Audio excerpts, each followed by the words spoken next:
परम सत्कार्यो गुरु प्यारी सात संगत जी राधा स्वामी जी। सात संगत जी, आज मुंबई में बाबा जी ने कहा कि मुझे पहले मरना होगा, मुझ में ही कमी है। आज ऐसा क्या हुआ मुंबई में जो बाबा जी ने ये कहा? इस वीडियो में आपको हम बताएंगे जी। आज 4 मार्च को बाबा जी और हजूर जी ने मुंबई में संगत को ओपन कार दर्शन दिए और बाबा जी ने संगत के साथ सवाल जवाब भी किए जी। आज मुंबई में कौन कौन से सवाल किए गए उनको बताने के बाद मैं आपको बाबा जी के प्यारे सेवादार संत राम की एक ऐसी बात भी बताऊंगी जिसको सुनकर आप कहोगे कि क्या ऐसा भी हो सकता है। इसीलिए वीडियो में आखिर तक बने रहना जी। आइए अब हम सुनते हैं आज मुंबई के सवाल जवाब जी। एक लड़की ने बाबा जी से पूछा कि बाबा जी, अगर हम मेहनत करते हैं लेकिन फिर भी वो चीज़ हमें नहीं मिलती तो क्या हमें ये समझ लेना चाहिए कि वो चीज़ हमारी किस्मत में ही नहीं है? बाबा जी ने समझाया कि बेटा, किस्मत बनती है हमारे कर्मों से, और अगर हम मेहनत छोड़ देंगे तो किस्मत कैसे साथ देगी। बाबा जी ने आगे कहा कि जो किस्मत में है वो ज़रूर मिलेगा, लेकिन हमें अपनी तरफ से मेहनत नहीं छोड़नी और मालिक के भाने में रहना है। मालिक ने हमें जीवन दिया है, वो एक्सपीरियंस लेने के लिए दिया है, हमें सीखना है और आगे बढ़ना है। फिर आगे एक बीबी ने बाबा जी से पूछा कि बाबा जी, मुझे अभी नामदान नहीं मिला है तो क्या मैं सिमरन कर सकती हूँ? बाबा जी ने समझाया कि बेटा, इंसान जब किसी चीज़ को करता है तो उसको आदत पड़ जाती है। अगर आप आज कोई भी सिमरन करोगे तो आपको उसकी आदत पड़ जाएगी, और जब आपको नामदान मिल जाएगा तब आपको सिमरन करना बहुत मुश्किल हो जाएगा, क्योंकि आपने आदत किसी और लफ्ज़ की डाल रखी होगी। इसीलिए समझाया जाता है कि नामदान नहीं मिला तो बस ध्यान को एकाग्र करने की कोशिश करनी है, अपनी नींव पक्की करनी है। फिर यही बीबी कहने लगी कि बाबा जी, आप मुझे नामदान ज़रूर देना। बाबा जी ने हजूर जी की तरफ इशारा करते हुए कहा कि अब तो आप इनसे कहो। बीबी ने हजूर जी को भी यही बात दोहरा दी तो हजूर जी ने भी हाँ में सर हिला दिया जी। फिर आगे एक भाई ने बाबा जी से पूछा कि बाबा जी, किसी इंसान के बारे में अगर हम बुरा सोचेंगे तो क्या उससे भी हमारे कर्म बनेंगे? तो बाबा जी ने समझाया कि बेटा, सोचने से कर्म तो नहीं बनते, लेकिन अगर हम किसी चीज़ को गहराई से और बार बार सोचेंगे तो वो सोच हमारी करनी बन जाएगी। इसीलिए संत महापुरुष समझाते हैं कि ज़्यादा सोचना नहीं चाहिए, क्योंकि हद से ज़्यादा सोचने से इंसान चिंता में चला जाता है और गलत कदम उठा लेता है। फिर आगे एक भाई ने बाबा जी से कहा कि बाबा जी, मेरा आपसे कोई सवाल नहीं है, मेरी बस बेनती है कि मुझे अपने से और सेवा से दूर मत करना। बाबा जी ने समझाया कि बेटा, हमें लफ्ज़ों में नहीं, करनी में जाहिर करना है। मालिक हमसे दूर नहीं है, बस हमारा ही ध्यान इधर उधर हो जाता है। जो मिलेगा करनी से मिलेगा, लफ्ज़ों में मांगने से कुछ नहीं होगा। फिर आगे एक बीवी ने बाबा जी से पूछा कि बाबा जी, क्या बाहरी सेवा से हमारे कर्म कटते हैं? बाबा जी ने समझाया कि बेटा, बाहरी सेवा से एक अच्छा माहौल बनता है, लेकिन कर्मों का निपटारा तो भजन सिमरन की सेवा से ही होता है। बाहरी सेवा करने से हमें भजन सिमरन में आसानी होती है, इसीलिए बाहरी सेवा दी जाती है। फिर आगे एक बीवी ने बाबा जी से पूछा कि बाबा जी, अगर रिश्तेदार कोई घर में नॉन वेज बनाते हैं तो क्या हमें उन्हें ऐसा करने से मना करना चाहिए? तो बाबा जी ने समझाया कि बेटा, हमें किसी को कुछ नहीं कहना, हमें सबकी सोच की कद्र करनी है। अगर हम चाहते हैं कि दूसरे हमारी सोच की कदर करें तो हमें भी तो उनकी सोच की कदर करनी चाहिए। अगर उन्हें उन सब चीज़ों को बनाने और खाने में अच्छा लगता है तो आप उन्हें ऐसा करने दें। हमारा काम है एक अच्छा उदाहरण बनकर दिखाना, जिससे कि दूसरे भी हमसे प्रेरित हो सके।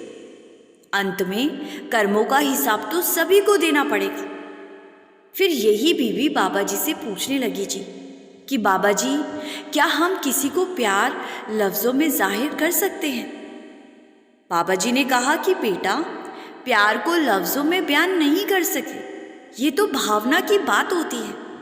प्यार को सिर्फ करनी में जाहिर किया जाता है, लफ्ज़ों में बयान नहीं किया जा सकता। फिर आगे एक भाई ने बाबा जी से पूछा कि बाबा जी, मैंने 2 गुरुओं से नामदान लिया हुआ है, तो क्या मुझे मुक्ति मिल जाएगी? बाबा जी ने जवाब दिया कि बेटा, नामदान आप चाहे 2 से लो या 10 से लो, जब तक करनी में जाहिर नहीं करोगे तब तक कुछ हासिल नहीं होगा। बाबा जी ने कहा कि अगर बच्चे को स्कूल में दाखिला दिलवा दे और बच्चा स्कूल जाए ही ना, या फिर जाकर वहाँ कुछ सीखे ही ना, तो क्या वो पास हो जाएगा? चाहे हम बच्चे के 2 स्कूलों में दाखिले क्यों ना करवा दें, जब तक बच्चा खुद नहीं पढ़ेगा तब तक वो आगे नहीं बढ़ पाएगा। फिर आगे एक भाई ने बाबा जी से पूछा कि बाबा जी, अच्छे इंसान बनने के लिए मुझे क्या करना चाहिए? बाबा जी ने कहा कि माँ बाप की सेवा करो, दूसरों से प्रेम करो, बस बन जाओगे अच्छे इंसान। फिर आगे एक भाई ने बाबा जी से पूछा कि बाबा जी, कभी कभी मन में कुछ ऐसी बातें आ जाती हैं और हम दुखी हो जाते हैं, तो उस समय हमें खुद को कैसे संभालना चाहिए? बाबा जी ने समझाया कि बेटा, जब हम मन को काबू कर लेते हैं तो हमें सब अच्छे लगने लगते हैं, और जब हम मन के काबू में होते हैं तो मन हमें इशारों पर नचाता है। मन काबू में ही नहीं है तो हम चाहे डेरे में क्यों ना चले जाएं, वहाँ भी मन शांत नहीं रहेगा। फिर आगे एक भाई ने बाबा जी से पूछा कि बाबा जी, आप दया करना कि मैं अपना भजन सिमरन पूरा कर सकूं। बाबा जी ने समझाया कि बेटा, मैंने किसी पर दया नहीं करनी, हमें खुद अपने ऊपर दया करनी है। जो भी मिलेगा हमें मिलेगा, वो खुद की करनी से मिलेगा, किसी की दया से कुछ नहीं मिलेगा। मालिक ने हम पर दया करके पहले ही सब कुछ दे रखा है, अब हमें करनी करके दिखानी है। फिर आगे एक भाई ने बाबा जी से पूछा कि बाबा जी, ध्यान और योग में क्या अंतर है? योग में भी तो मेडिटेशन किया जाता है।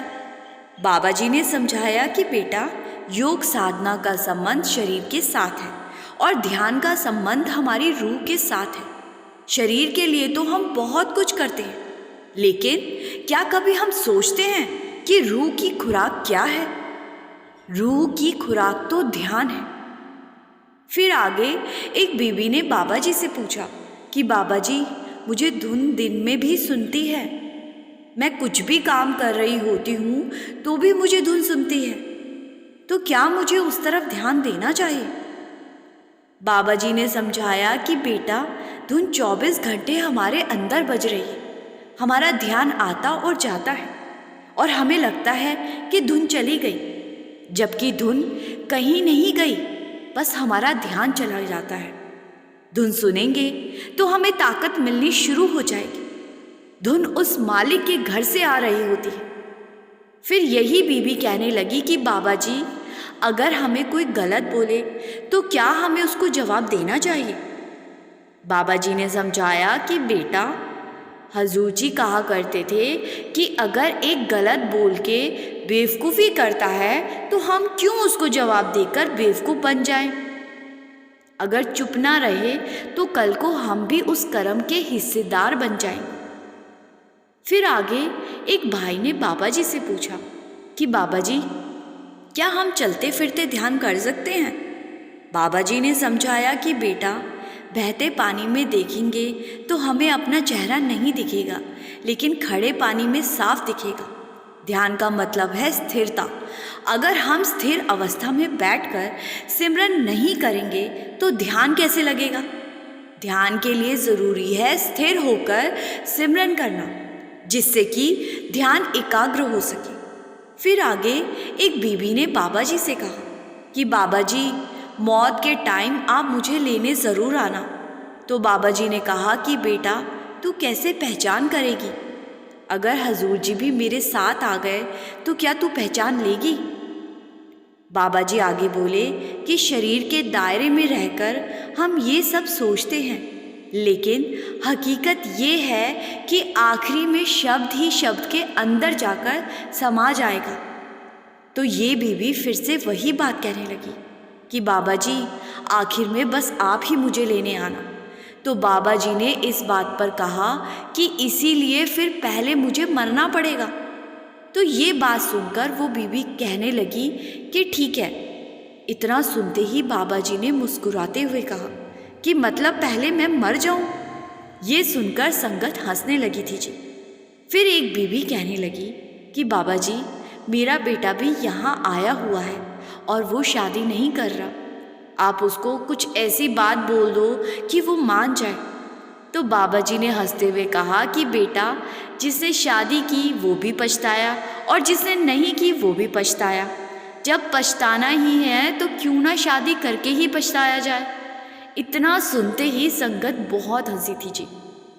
बाबा जी ने कहा, आदमी को आखिर में औरत के आगे सिर झुकाकर ही चलना पड़ता है। इस बात पर भी संगत फिर से हंसने लगी थी जी। फिर आगे एक लड़का बाबा जी से कहने लगा कि बाबा जी, मुझे 3 साल हो गए नामदान लिए, लेकिन आज तक कुछ एहसास नहीं हुआ। तो बाबा जी ने कहा कि बेटा, जन्मों के कर्मों की मैल लिए हम घूम रहे हैं और फिर कह देते हैं कि हमें कुछ एहसास नहीं हुआ। बाबा जी ने कहा, जन्म जन्म की इस मन को मैल लागी, काला हो या स्याह। बाबा जी बोले, हमें अपने असल की पहचान करनी है। फिर ये लड़का कहने लगा कि बाबा जी, आप ही दया कर दो। बाबा जी ने कहा कि अभी दया की कमी है। बाबा जी ने फिर आगे कहा कि दया की नहीं, मुझे लगता है मुझ में ही कुछ कमी है। फिर ये लड़का कहने लगा कि बाबा जी, मुझे बहुत गुस्सा आता है। तो बाबा जी ने कहा कि बेटा, गुस्से से कुछ हासिल नहीं होता। तो ये लड़का कहने लगा कि बाबा जी, आप दया करो कि मुझे गुस्सा ना आए। बाबा जी ने कहा कि नहीं, मैंने कोई दया नहीं करनी। तो लड़का कहने लगा कि हजूर जी, आप दया कर दो। हजूर जी ने भी नो बोल दिया। इतना सुनते ही संगत बहुत ज़ोर ज़ोर से हंसी थी जी। फिर आगे एक भाई ने बाबा जी से पूछा कि बाबा जी, मुझे कभी तो प्रकाश दिखता है और कभी धुन सुनाई देती है, तो मुझे किस तरह बढ़ना चाहिए? बाबा जी ने समझाया कि बेटा, प्रकाश का मतलब है जागृत अवस्था। धुन और प्रकाश दोनों एक ही चीज़ है और मालिक के घर से आ रही है। जब प्रकाश दिखता है तो इसका मतलब हम जागृत अवस्था की ओर बढ़ रहे हैं, और जब धुन सुनती है तो धुन हमें रास्ता दिखाती है। फिर एक बीवी ने बाबा जी से पूछा कि बाबा जी, क्या अपने बच्चों को पाठ या कीर्तन आदि पर बिठाने के लिए उनके साथ ज़बरदस्ती करनी ठीक है? बाबा जी ने समझाया कि बेटा, जब बच्चे छोटे होते हैं तो हम उन्हें जैसी आदत डालते हैं बच्चे वैसे ही बन जाते हैं। उस समय तो थोड़ी बहुत ज़बरदस्ती कर सकते हैं, लेकिन जब बच्चे टीन एज में आ जाते हैं तो उस समय अगर उनके साथ ज़बरदस्ती करेंगे तो फिर वो रिएक्ट करने लगते हैं। इसीलिए बेहतर यही है कि बच्चों को छोटी उम्र से ही इस तरफ लगाने की कोशिश की जाए। बचपन में बच्चा जो सीखता है वो फिर सारी उम्र भूलता नहीं। फिर आगे एक भाई ने बाबा जी से बड़ा ही अच्छा सवाल किया जी, और ये सवाल और इसका जवाब हम सब के बहुत काम आएगा जी। इस भाई ने पूछा कि बाबा जी, मुझे कैसे पता लगेगा कि मैं उसके लायक हो गया हूँ और अब मुझे परमार्थ में बढ़ना चाहिए? बाबा जी ने इस भाई को समझाया कि बेटा, जब हमारे मन को लगने लगे कि दुनिया में रिश्ते नाते, पैसे जायदाद से ज़्यादा ज़रूरी भी कोई चीज़ है और उस चीज़ को पाने के लिए हमारे मन में एक तड़प पैदा होने लगे, तो हम अपने आप परमार्थ की तरफ मुड़ जाते। साथ संगत जी, ये थे आज मुंबई में हुए बाबा जी और संगत के बीच के सवाल जवाब जी। अभी आप वीडियो में बने रहिए जी। अब मैं आपको एक ऐसी घटना के बारे में बताने जा रही हूँ जिसको सुनकर आपका बाबा जी पर विश्वास दुगना या शायद तिगना हो जाएगा। इस घटना में एक बहुत गरीब सेवादार ने अपनी बेटी की शादी कैसे शाही तरीके से की थी, जिसको पूरी दुनिया देखती रह गई थी। बाबा जी का ये सेवादार पंजाब के एक गांव का रहने वाला था जी, और इसका नाम था संतराम। ये इतना गरीब था कि 2 टाइम की रोटी बड़ी मुश्किल से जुटा पाता था। लेकिन बावजूद इसके संतराम की बेटी की जब शादी हुई तो वो बड़े ही शाही ढंग से हुई। संतराम को परमार्थ और सेवा की बहुत लगन थी जी। संतराम की बेटी का रिश्ता नज़दीक वाले गांव में हो गया था जी। लेकिन संतराम को अपनी बेटी की शादी की कोई परवाह नहीं हुआ करती थी जी, और पूरा गांव आपस में बातें करता था कि संतराम ने अपनी बेटी की शादी के लिए ना तो कोई प्रबंध किए और ना ही दहेज इकट्ठा किया। संतराम की माँ भी इस बात से बहुत दुखी थी जी, क्योंकि संतराम ज़्यादातर समय भजन सिमरन और सेवा पर ही रहता था। संतराम की माँ घर पर चटाई बनाने का काम करती थी, जिसको संतराम बाजार ले जाकर बेच दिया करता था, जिससे कि इनके घर का गुजर बसर चल रहा था। अब बेटी की शादी को 4 दिन बाकी थे जी।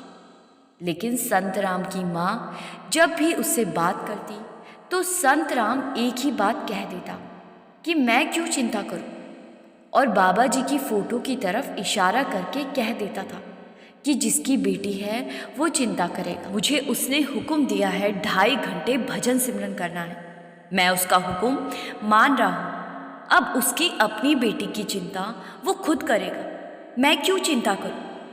इन बातों से संतराम की माँ बड़ी दुखी हो जाती थी, क्योंकि संतराम बेटी की शादी के लिए चिंतित नहीं था। जब शादी को 2 दिन रह गए तो संतराम की माँ ने संतराम को 10 चटाई बनाकर दी, जिससे कि वो चटाई को बाजार में बेच सके और कम से कम कुछ पैसे तो घर में आए, जिससे कि बारात का स्वागत किया जा सके। संतराम जब चटाई लेकर घर से निकला तो संतराम को 10-12 साधुओं की एक टोली मिली जी। उन्होंने संतराम से कहा कि हम आपके गांव में कुछ दिन रहने के लिए आए हैं, लेकिन हमारे पास ना ओढ़ने को कंबल है और ना ही कोई बिछोना। संतराम शुरू से ही दयालु पार्वती का था और उसने हमेशा देना ही सीखा था। संतराम ने सारी चटाइयाँ उन साधुओं को दे दीजिए और घर वापस जाने की बजाय आगे बढ़ गया, क्योंकि खाली हाथ घर जाता तो माँ क्या कहती। संतराम वहाँ से आगे नदी के किनारे पर जाकर बैठ गया। इधर जब रात हो गई और संतराम घर नहीं लौटा तो संतराम की माँ को चिंता होने लगी, क्योंकि अगले दिन सुबह बारात आनी थी। लोगों ने कहा कि आपने उस पर गुस्सा किया था, इसीलिए शायद आपसे नाराज होकर कहीं चला गया होगा। आप चिंता ना करो, जल्दी ही लौट आएगा। आखिर कल उसकी बेटी की शादी है, उसको तो आना ही पड़ेगा। सभी रिश्तेदार सो गए, लेकिन माँ को नींद नहीं आ रही थी, क्योंकि सुबह बारात ने आना था और बारात के स्वागत के लिए घर में कुछ नहीं था। माँ ने पूरी रात इसी चिंता में गुजार दी और सुबह 5 बजे घर का दरवाज़ा किसी ने खड़खड़ाया। माँ दौड़ती हुई बाहर गई और जैसे ही दरवाज़ा खोला तो सामने संतराम खड़ा था और संतराम के पीछे एक गाड़ी खड़ी थी, जिसमें दहेज का पूरा सामान था जी, और बारात के स्वागत के लिए बहुत सारे पकवान थे और सबके लिए नए कपड़े थे।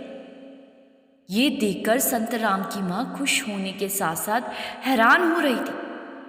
माँ ने संत राम से पूछा कि इतने सारे पैसे तू कहाँ से लाया? संत राम ने जवाब दिया, तूने कल जो 10 चटाइयाँ दी थी वो मैंने एक अमीर सेठ को बेच दी। इतना कहते हुए संत राम ने गाड़ी में रखा सारा सामान उतरवाकर घर में रखवाना शुरू कर दिया। लेकिन माँ को ये बात हजम नहीं हुई, क्योंकि सिर्फ 10 चटाई को बेचकर इतना सब कुछ होना तो नामुमकिन था। संत राम ने सबको नए कपड़े दिए और खुद भी नए कपड़े पहन लिए जी, और पूरे घर को जगमग कर दिया। ये सब कुछ देखकर पूरा का पूरा गांव हैरान था और सब बात करने लगे कि संत राम ने तो बड़े ही शाही ढंग से बेटी की शादी का इंतज़ाम कर रखा था और हम कुछ और ही सोच रहे थे। थोड़ी देर के बाद दरवाजे पर बारात आई। बारात का स्वागत बड़े ही शाही अंदाज में किया गया। किसी चीज़ की कोई कमी नहीं आने दी। संत राम ने बड़े अच्छे तरीके से अपनी बेटी का कन्यादान किया और उसको विदा कर दिया जी। जब सब कुछ निपट गया तो संत राम की माँ ने पूछा कि बेटा, मेरे मन में एक बात खटक रही है। सिर्फ 10 चटाई बेचकर इतना सब कुछ तू कैसे ले आया? क्या तूने किसी से कर्ज लिया है? संत राम ने कहा कि माँ, मैंने कोई कर्ज नहीं लिया। अब बहुत रात हो चुकी है और मैं थक गया हूँ, इसीलिए तो मुझे अब सोने दें, हम कल बात करेंगे। इतना कहकर संत राम अपने कमरे में चला गया और अगले दिन सुबह संत राम की माँ फिर से संत राम के पास गई तो उसने देखा कि संत राम अपने कमरे में नहीं था। संत राम की माँ ने घर आए मेहमानों से पूछा, किसी ने संत राम को देखा है क्या? तो सबने कहा कि नहीं, हमने तो नहीं देखा। संत राम की माँ ने घर का दरवाज़ा देखा तो वो अंदर से खुला हुआ था। संत राम की माँ समझ गई कि मुझसे नाराज़ होकर संत राम बाहर चला गया है, क्योंकि मैंने उससे कल 2-3 बार पूछ लिया था कि इतने पैसे कहाँ से आए। संत राम की माँ जानती थी कि संत राम नाराज़ होकर हमेशा नदी किनारे जाकर बैठ जाता है। संत राम की माँ नदी किनारे पहुँच गई। वहाँ संत राम बैठा हुआ था। माँ ने संत राम से कहा कि बेटा, इतना नाराज़ मत हुआ कर मुझसे। कल तूने अपनी बेटी की इतने शाही तरीके से शादी की और आज सुबह सुबह तू बिना कुछ बोले यहाँ आकर बैठ गया। पूरा गांव तेरी तारीफ कर रहा है कि संत राम ने अपनी बेटी की शादी इतने शाही ढंग से की। ये सब सुनकर संत राम थोड़ा सा हैरान हो गया और वो कहने लगा कि लेकिन माँ, मैं तो परसों से यहाँ बैठा हूँ। तूने जो चटाइयाँ दी थी वो मैंने साधुओं को दे दी और तेरे डर से मैं घर ही नहीं गया और परसों से यहाँ बैठा हूँ। संत राम की माँ को लगा कि उसका बेटा उसके साथ मजाक कर रहा है। माँ कहने लगी कि चल कोई बात नहीं, तू अब घर चल। संत राम की माँ संत राम को लेकर घर की तरफ चल पड़ी और रास्ते में गांव वाले बातें कर रहे थे कि संत राम ने कितने शाही तरीके से अपनी बेटी की शादी की। संत राम को ये सब बड़ा अजीब लग रहा था। जब संत राम घर पहुंचा तो पूरा घर चमक रहा था और घर में तरह तरह के पकवान पड़े हुए थे। ये सब देखकर संत राम अपनी माँ से पूछने लगा कि माँ, ये सब कहाँ से आया? संत राम की माँ बोली, बेटा, तू मेरे साथ मजाक कर रहा है? ये सब तू ही तो कल सुबह 5 बजे लेकर आया था। संत राम ने कहा कि माँ, ये तू कैसी बात कर रही है? मैंने तो पिछले 2 दिन से कुछ खाया तक नहीं है। 2 दिन से मैं वहाँ नदी किनारे भजन सिमरन पर ही बैठा रहा और तू बोल रही है ये सब मैं लेकर आया हूँ। माँ ने कहा कि बेटा, याद कर, कल जब मैंने तुझसे पूछा तो तूने कहा कि चटाई को किसी अमीर सेठ को बेच दिया और वहाँ से इतने सारे पैसे मिल गए और फिर तूने अपनी बेटी का अपने हाथ से कन्यादान भी किया। ये सब सुनकर संत राम ने कहा कि माँ, मैं सच कह रहा हूँ। मैं 2 दिन से सिर्फ तेरे डर से नदी किनारे बैठा रहा, मैं तो घर आया ही नहीं। संतराम की माँ कहने लगी कि फिर वो कौन था जो तेरे रूप में यहाँ आया और तेरी बेटी की शादी करवा कर चला गया। संतराम अब तक सब समझ चुका था कि वो कौन था।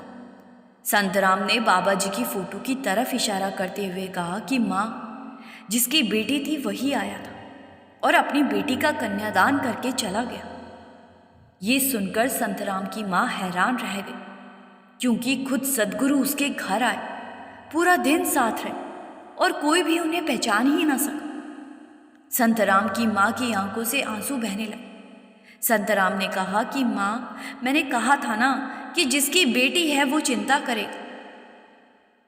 मैं क्यों चिंता करूं? मुझे तो उसने जो हुक्म दिया है बस उसको निभाना है। उसके बाद की सारी जिम्मेदारी वो अपने ऊपर ले लेता है। साथ संगत जी, हम कह देते हैं कि मुझे तो बाबा जी पर बहुत विश्वास है। सिर्फ कह देने से कुछ नहीं होता।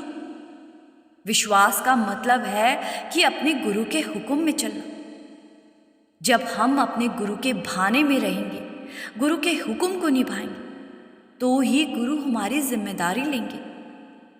सिर्फ लफ्ज़ों में कह दिया कि मुझे तो विश्वास है, लेकिन गुरु के हुक्म को नहीं मानेंगे तो ऐसे विश्वास का कोई फायदा नहीं जी। संतराम जैसा विश्वास जगाना है तो हुक्म को भी मानना पड़ेगा जी। साथ संगत जी, अब इस वीडियो को यहीं विराम देते हैं जी। हम संगत जी से बेनती करते हैं कि वीडियो को लाइक करके शेयर करने की सेवा ज़रूर कीजिए जी, जिससे कि वो संगत भी आज मुंबई के सवाल जवाब सुन सके जी, जो मुंबई जा नहीं सकी थी जी और अभी इस चैनल से भी नहीं जुड़ सकी हैं जी। कमेंट में राधा स्वामी लिखकर संगत के अपने इस चैनल को सब्सक्राइब करना मत भूलिए जी।